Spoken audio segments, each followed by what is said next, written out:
say thank you for blessing me with your presence, but also blessing us with your performance that I think elevates Black cinema.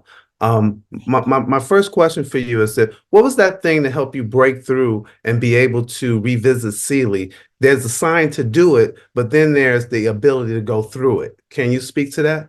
You better preach.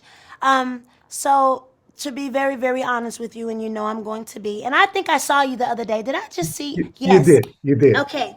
Um, so I had just started traumatic therapy. What I mean by traumatic therapy means they take you back to your childhood to bring up things that is kind of hindering you or affecting you in your grown life, and I had to stop it. I had to stop it. My therapist would call me several times and say, "Hey, I'm thinking you," and I said, "No, you don't understand. I have to let it go, and I have to go back to the young Fantasia, and I need her and Celie to have a conversation." That was the only way I could play it. When we talk about the film, I feel that Mr. is this larger than life character, and that Celie was fighting to bring that giant down to size. Can you speak to that character and possibly connect it to how you're working to bring your giant down? You know what? Honestly, though, I'm gonna say I don't know if she was fighting to bring it down to size.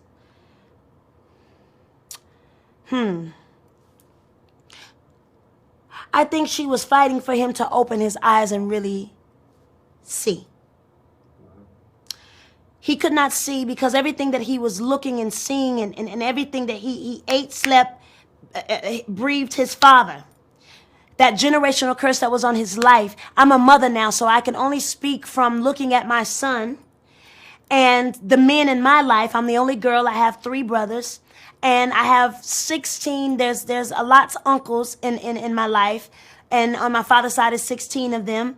And so I was able to grow up and watch a lot and see a lot. Then let's not forget the relationships that I were in when it comes to, men. I believe that they should never be brought down. We have to lift them up. But there are times that they cannot see themselves because they're so busy reaching back into their past, which is generational things. That's all they knew. That's all he could see. And I think once Celie left, stood up for herself, and showed him that she really brought something to the table. As women, I always say in my marriage, my husband is the head, but I am the neck. And we can't do this thing without each other. It can't move without the neck, baby. And so that means we both play a part. And we have to stand side by side. We don't have to be, no one has to be in front. We got to stand side by side. And whenever Mr. was able to see Celie's value, not her looks, not her value, what she brought to his home, what she brought to his children, what she did around that place, that joy was gone. The things that he had gotten used to, it was gone. And he realized, you know what? I'm going to go back and I'm going to see her at the store. I'm going to buy some pants. I'm going to ask her, can we... And then she said, let's just us be friends. I don't think it was about him trying to come back and flirt and think she was hot and think she was sexy.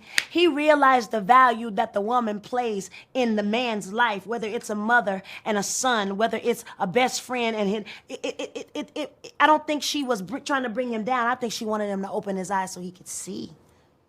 Wow. Well, I'll say, because I only have a 30 seconds to say that I can see you. I see you. And so thank Thank you you. so much. Thank you so much for your performance. I We really could talk appreciate it. forever and ever. You We call could. me, we'll talk about it. We thank you. Thank you so much.